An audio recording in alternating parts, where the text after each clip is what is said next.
கற்ற கம்பில இருந்து அடிக்கிற ஆணி வரைக்கும் எல்லாம் குவாலிட்டியா இருக்கணும்ல. பிரகாஷ் போன்றவர்களுக்காகவே ஜிபிஆரின் டிஎம்டி கம்பிகள். ரஹ்மான், நம்ம இருக்கிறது வடசென்னை நாடாளுமன்ற தொகுதிக்கு உட்பட்ட ராயபுரம் பகுதியில் இருக்கக்கூடிய ஒரு பள்ளி, PAK பழனிசாமி தொடக்கப்பள்ளி. இந்த பள்ளியில தற்போது வாக்குப்பதிவு நடைபெற்றுக் கொண்டிருக்கிறது.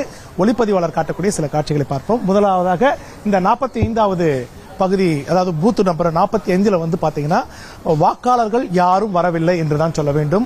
வாக்கு செலுத்த வேண்டிய கண்காணிக்க வேண்டிய அதிகாரிகள் பணியில் இருக்கிறார்கள், முகவர்கள் பணியில் இருக்கிறார்கள். அதே போல வாக்குப்பதிவு செய்யக்கூடிய அடுத்த தளத்தில் இருக்கக்கூடிய இடத்தை பார்ப்போம்.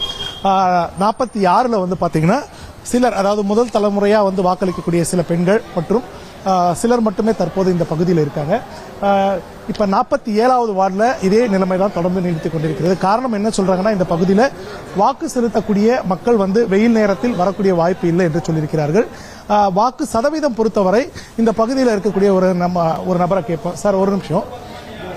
இந்த வாக்கு செலுத்தக்கூடிய இடத்தை பாருங்க. இந்த 47வது வார்டில் பாத்தீங்கன்னா தொடர்ந்து வாக்குப்பதிவு நடைபெற்றுக் கொண்டிருக்கிறது.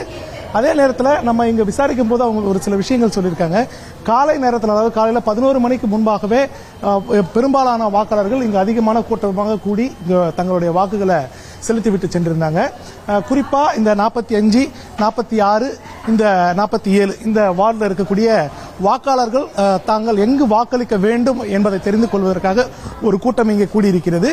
மற்றபடி பெரிய அளவில் கூட்டம் வரவில்லை என்கிறார்கள். சதவீதத்தை பொறுத்த வரைக்கும் 45வது பூத்தில் செலுத்த வேண்டிய வாக்காளர்கள் 800க்கும் மேற்பட்டவர்கள், ஏறக்குறைய 450 பேர் வாக்கு செலுத்தி விட்டு சென்றிருக்கிறார்கள். அதே போல 46வது இதுல பாத்தீங்கன்னா 1054 வாக்காளர்கள் இருக்காங்க. அதுல பாத்தீங்கன்னா 500க்கும் மேற்பட்டோர் வாக்கு செலுத்தி விட்டு சென்றிருக்கிறார்கள். 47ல 1058 வாக்காளர்கள் வர வேண்டிய சூழ்நிலையில் தற்போது 482 பேர் வாக்கு செலுத்தி விட்டு சென்றதாக சொல்லியிருக்கிறார்கள். குறிப்பாக தொடர்ந்து இந்த இடத்துல வாக்கு பதிவு செய்வதற்குண்டான காலம் இன்னும் இருக்கக்கூடிய காரணத்தினால சுமார் 4:30 அல்ல 5 மணிக்கு பிறகுதான் பெரும்பாலான வாக்காளர்கள் வரக்கூடிய வாய்ப்பு இருப்பதா சொல்லியிருக்காங்க. குறிப்பா இங்க இருக்கக்கூடிய முகவர்கள் என்ன சொல்றாங்கன்னாக்கா, மாலை 5 மணிக்கு பிறகு இந்த இடத்துல வாக்குப்பதிவு 70-75% வாக்குப்பதிவு பதிவாகி இருக்குன்னு சொல்லியிருக்காங்க.